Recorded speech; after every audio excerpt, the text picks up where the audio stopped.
All right then. Hey guys, it's Rand. We're going to talk about Bill Dundee in just a moment. The superstar Bill Dundee.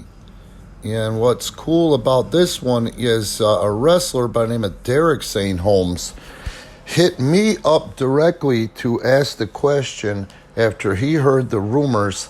And Derek is not disrespectful by any stretch of the imagination. The thing I've always liked about Derek St. Holmes is he's a student of the game. You know, he loves all forms of wrestling and especially the history of the great sport.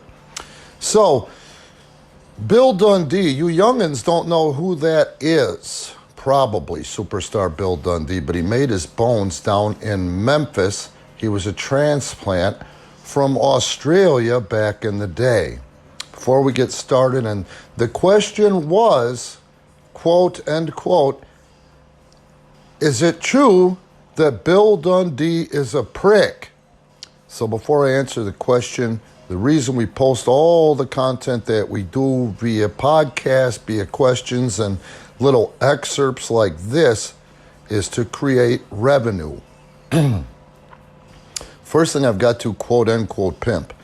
This week on Patreon, we have uploaded the American Ninja Warrior Sensei versus the Relentless Jay Leone versus Rockstar Rosie from last Friday night, December 30th, 2022. The cool thing about that match is under Challenge Pro rules, as the American Ninja Warrior Sensei is the current PPW Challenge Pro champion. And that's an original concept match. It's three guys first to a fall. The way you score a fall is via pinfall, submission, or if you eliminate one of your opponents over the top rope and he hits the floor. Also, if you guys are more comfortable currently on Pivot Share, we've got some matches coming up on Pivot Share. They're already up, actually, as I'm talking to you.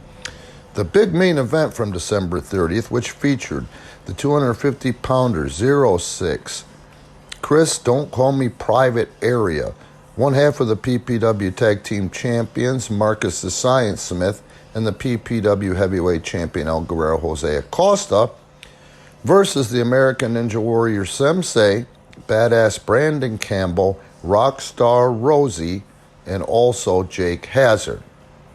The undercard matches that are up on Pivot Share now, Marcus the Science Smith versus Dayton Perilli, and Jose Acosta, the heavyweight champion, versus the American Bearded non-title action. So that's what's up. Please support us on Patreon, Pivot Share, Premier Pro Wrestling, and Pro Wrestling Tees. Now, is Bill Dundee a prick? Man, I can totally see how people would say that. But that was a different time and a different business, and to be real honest with you, I wish there was more quote-unquote pricks today. Sometimes I wish I was more of a quote-unquote prick, because it's just what the business or the industry needs as a whole to save it. Bill Dundee, small guy.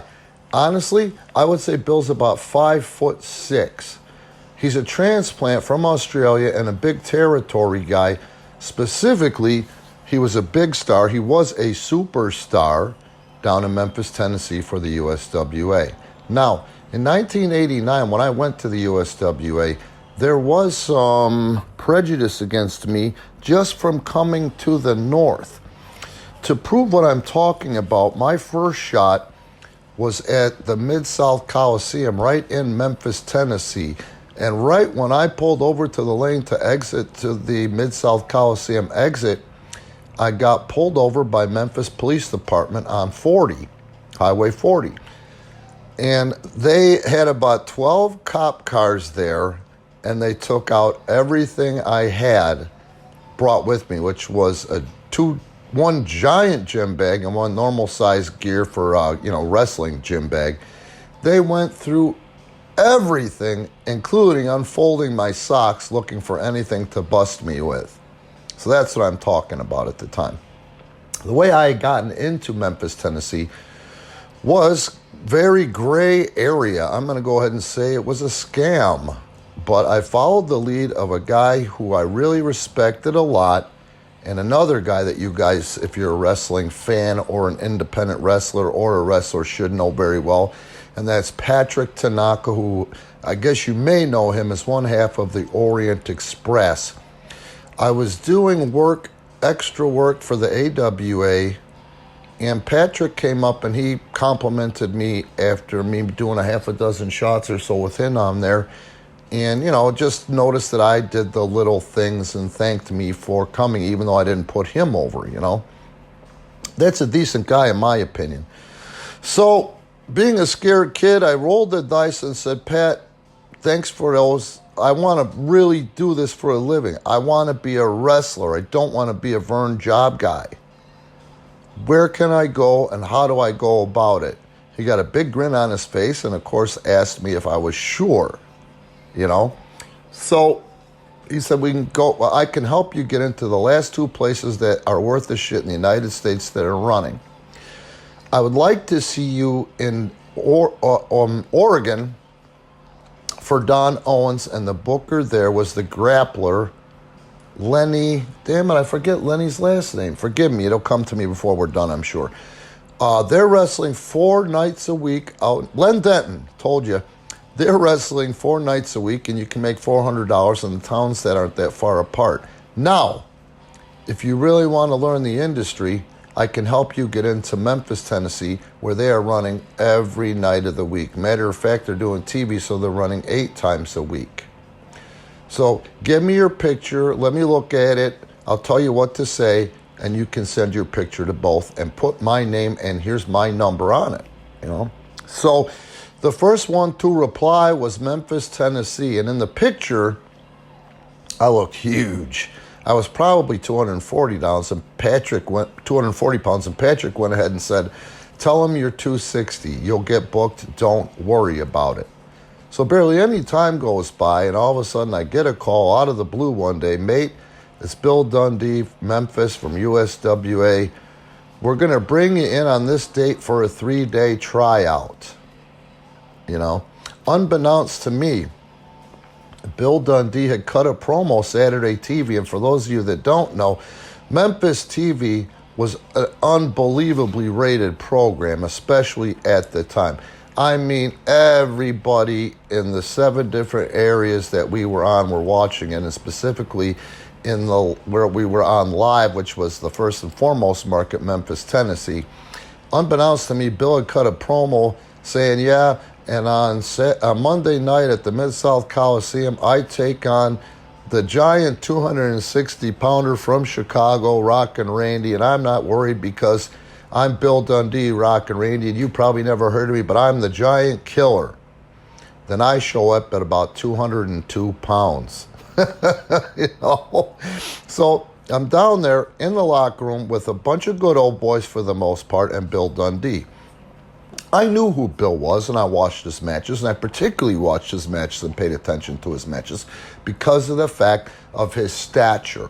I was fascinated from the beginning of how a man that's probably 200 pounds and 5'5", 5'6", could make a living and be featured in this industry.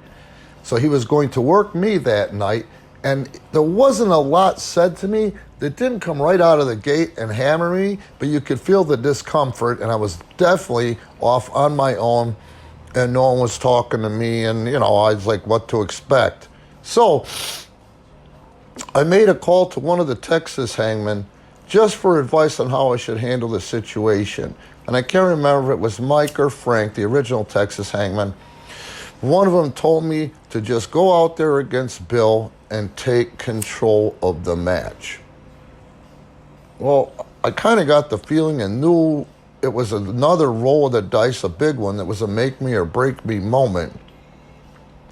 So what I did was I locked up with Bill, and I locked up the way I locked up with Vern Gagne, and that is to just tie up and then feel how he locks up, and of course it went snug. Immediately, I get snug back, and I just steal this gorgeous little wrestling chaining move that ends in a takedown that I learned from another old-timer named Kevin Clayton. As I finish the move in the match, the superstar says to me, oh, okay, mate, you can work. Then from that point on, I was married to Bill for 4 weeks every night. I come back from the locker room, and some of that fog and uncomfortability had been lifted because he thought I could work. And I guess by standards, I could work. He just grabbed a picture and kept shaking his head and goes, "Be honest, is this your fucking brother in the picture?" You know? Now, I really took a risk there because at the end of the day, Bill Dundee is a bad motherfucker, and you'd have to be a bad motherfucker to come from where he came from at his size and actually coming from another country into the South, Mid-South, Deep South territories, you know. Bill had a reputation of being a tough guy. I could feel him out there. He was definitely snug. But back in that day, being snug didn't mean I was going to come back with busted teeth, broken nose, or dislocated joint. It meant that if this guy works snug, you meet him in the middle and you snug up if that's not your thing. I did that, you know. From that point on, I still didn't know nothing from nothing. I knew I had 2 more days, you know, in my 3-day tryout. I didn't even ask. But at the end of the day, on the Wednesday when we typically did business and finished up the week, for me it wasn't the finish of the week, but that's where we finished up the week in Evansville, Indiana, I was handed my paycheck and I was handed a booking sheet for the following week, which I was still booked against Bill Dundee. Now, Bill was tough. When you talk to the other guys in the locker room, half the locker room would say Bill Dundee's a prick. The other half of the locker room got it and say, you know, nothing. But at the end of the day, everybody in the locker room undeniably knew Bill was a great worker with a great mind. And beyond anything I thought of at that point, Bill was an outstanding worker. Now, that being said, I've probably worked with Bill Dundee at least 100 times, maybe more. I've worked with Bill when he was in a mood. I worked with Bill when he let me call it. You know, the best part about that stuff was how much I learned from this guy that they coined the prick. Would he hug me? Would he swing from my nuts? Was he exuberant about my work? No, because he wasn't that way, and the industry wasn't that way, and the industry should not be that way. There was absolutely no participation trophies. You depended on yourself, and you took it. You took it or you didn't get anything. And that's how I garnered my respect. Now, that being said about Bill Dundee, he had the book off and on for the 5 years off and on that I worked down in the Mid-South, and sometimes they would just put me and Bill together in a spot town as a main event because that's how Bill's star power was, and we would draw, you know. The thing about it was I learned so much of how to make a living in this business being of small stature at the time. In 1989, it was the land of the giants. I was the smallest guy in every locker room that I'd ever been in. Again, Bill was absolutely no coddler, and yes, I could see how people who don't look at this industry or people who can't work are a prick. Bill would be a prick. Yes, the industry should be that way. The guys that can't work or draw money, we should be a prick to because that's how it was supposed to be. We're supposed to be a close-knit, tight camaraderie locker room that depends on each other for their living. If I'm in a locker room and I'm working the guy, I'm dependent on that guy for what I did for a living, but I'm also dependent on the rest of the card. There's a lot of quote and pricks, quote end quote, in the industry that were at the top of the card, but we looked the other way if they drew money because that meant we made more that night. You see, it's a business. Wrestling's a business. It's not a community, and that's what I don't like about the indies. But anyway, that being said, I'm tickled pink to be able to get a question like that from Derek St. Holmes, and I'm even grateful or more grateful to be able to open my mouth and have a place, you know, like here with our YouTube channel that gets some traffic, because guys like Bill Dundee, the superstar, should not be coined the prick. They should be honored in this industry. You know, at the end of the day, they're the forefathers, man. Some of the best matches that I've ever seen, and I've seen a lot of matches. I've seen thousands and thousands of matches. But some of the best in-ring matches I've ever seen was the short little angle they did toward the end of Memphis, Tennessee, running every night. And if you can find them on YouTube, I don't think you're going to be able to find the house shows. Danny Davis versus Bill Dundee when they turned on each other as friends. There wasn't a baby, there wasn't a heel. There were two guys out there trying to win a match. And what they were trying to do was dance around for the television title, and then also they were dancing around with the guy that wins this stuff is going to Japan to make a $40,000 payoff for a tour. It's great shit. They were both older guys, small in stature, and as you know, Danny Davis ended up being really an amazing guy in the industry, because everybody that you know today from World Wrestling Entertainment and know well, and the biggest draws in the history of the industry, went through OVW when they were a feeder for WWE and had Danny Davis's thumbprint on them. But you should see this stuff, because you guys who think you're spot monkeys and watch the spot of the week on Instagram and go out there and try to do your version of a half speed to at best 3/4 speed lucha sequence, you got to see Bill Dundee and Danny Davis. They'll blow your mind with the moveset, the bumps, high risk, unbelievable stuff. The other thing is that Bill doesn't get a lot of credit for is his booking. The guy had a great mind. The only company that was giving World Wrestling Federation a run for its money was Bill Watts' UWF out of Louisiana and the Oklahomas. They were one of the first wrestling companies to syndicate their television. And Bill Watts, who was what you guys would call, or these guys would call, a stiff prick or a prick who doesn't give anybody accolades except for Jack Briscoe, gave Bill Dundee huge accolades and gave him a lot of propers for the kind of money that they drew, in the territory at the time for Bill's booking prowess. But Bill Watts was so smart, because he said, absolutely not, Bill, we're going to keep you as a booker and not a booker and wrestler, because before you know it, I'll get heat from the NWA, because we'll bring Andre the Giant and you'll talk him into putting you over.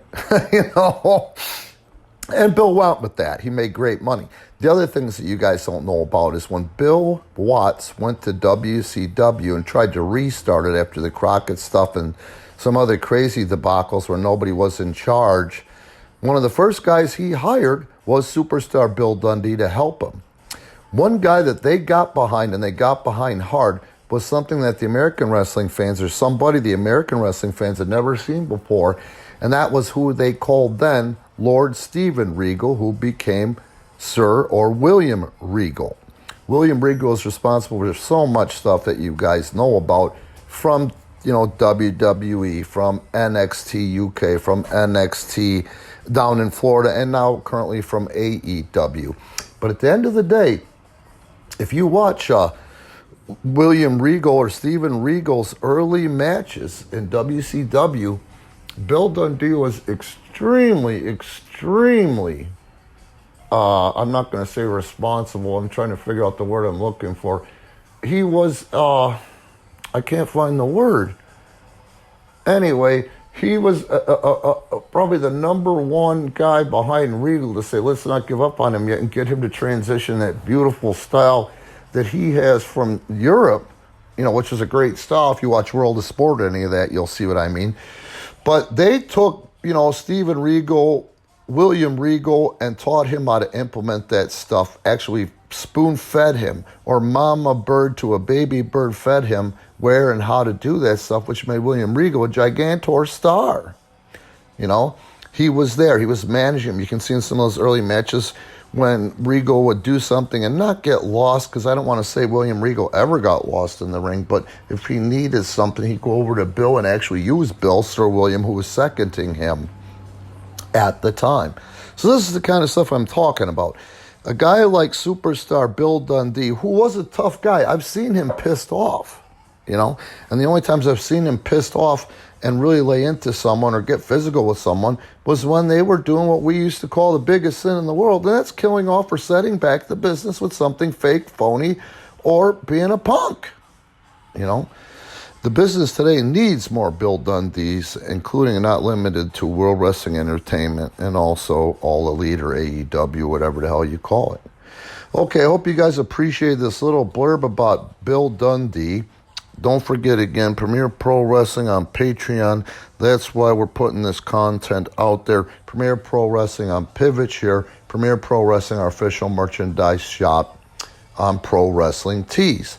Now, the next thing I'm going to talk about is Derek brought up another guy from the same era, to Derek St. Holmes, it would be kind of the same era, but not. We're going to talk about Frank Morrell, or I'm going to talk about Frank Morrell, and I'm going to let you guys know how I went from lying to them, telling them down in USWA that I weighed 260 pounds to get booked, and then taking that 3 days from the 3-day tryout at 202 pounds and convincing them to book me, and I ended up staying for 9 months.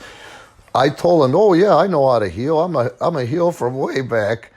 And Frank Morrell, my referee, would do everything in his power to fuck me. He wouldn't let me get heat. He would do things where if somebody went for a cover on me, he would be kneeling on my big Ozzy Osbourne hair so I couldn't kick out at the 2 count. Thanks for listening.